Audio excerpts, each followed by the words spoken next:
ጤና ይስጥልን። ለዛሬ ወደ አጠናቀርናቸው መረጃዎች ነው የምናልፈው። ተከታተሉ።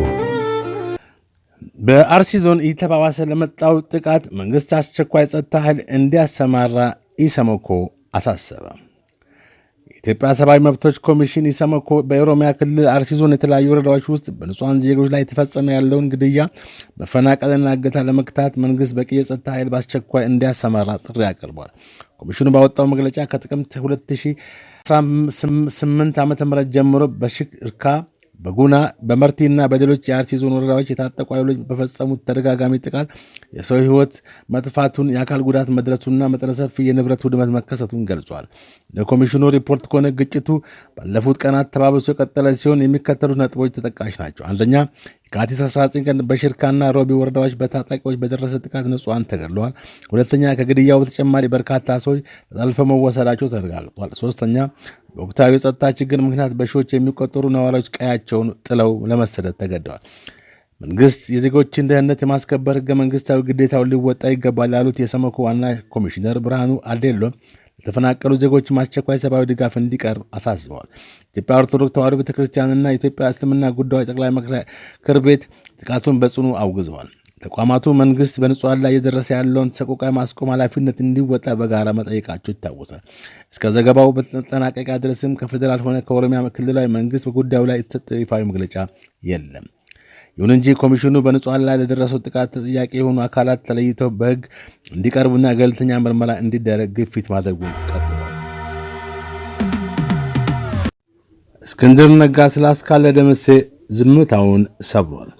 አስካለ ደምሴ እስክንድርን ተከትላ ከአዲስ አበባ ጎጃም ከገባች በኋላ እስክንድር ከዘመነ ካሴ ጋር የገባበትን ሰጥ አገባ ተከትሎ ሸዋ ሲገባ አስካለ እዛው ቆይታ በጎጃም ፋኖ የለም በማለቷ በዘመነ ትዕዛዝ ለአንድ ዓመት ያህል ታፈና መቆየቷ አይዘነጋም። አስካለን ከታፈነችበት ለማስለቀቅ እስክንድር ከማስረሻ ሰጤ ጋር በመሆን ብዙ ጥሯል። ነገር ግን አስካለን ከጨለማ ነፃ ሊያወጣት በፍጹም አልተቻለም። በአንድ ወቅት አስካለ የቆየ እገዛ ከጎጃም ወጥታ ወደ እስክንድር ነጋ ሸዋ ያመራች እንዳለች ከመንገዷ ተይዛ ወደ ጨለማ ቤት ተወርራ ቆይታለች። እዛም ብዙ ለመናገር የሚከብድ ድብደባና አሰቃቂ ጥቃት ሲፈጸምባት ቆይቷል።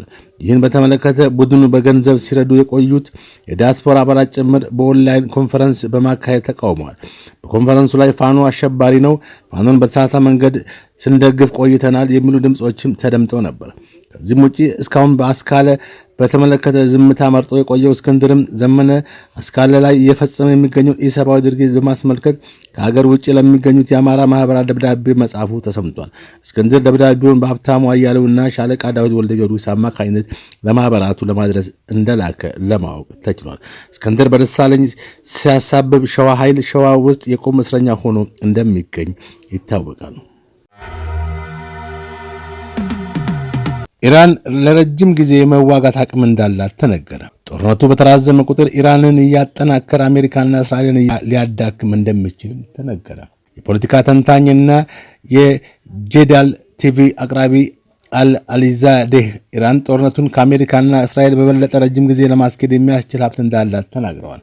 በለንደን አልአሊዛዴህ እንደተናገሩት የኢራን የመከላከያ ስትራቴጂ የተገነባው በቤት ውስጥ በተመረተ በጣም ርካሽ ወጪ ባለው ሚሳይልና ድሮን ሲሆን ይህም ምዕራባውያን ከሚያወጡት የአየር መቃወሚያ ጋር ሲነጻጸር መሆኑን ግምት ውስጥ ማስገባት አለብን ብለዋል።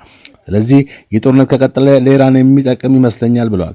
አሊዛዴህ ምንም እንኳን ትራምፕ ለ4 እና ለ5 ሳምንት ጦርነት እየተዘጋጀው ነው ቢሉም እስራኤልና አሜሪካ ባለፈው ሰኔ ወር በኢራን ላይ ከፈቱ የ12 ቀናት ጦርነት የሚያሳየው ያንዳንዱ ቀን ባለፈ ቁጥር ለእስራኤላውያን የበለጠ አስቸጋሪ እንደሚሆን አመልክቷል።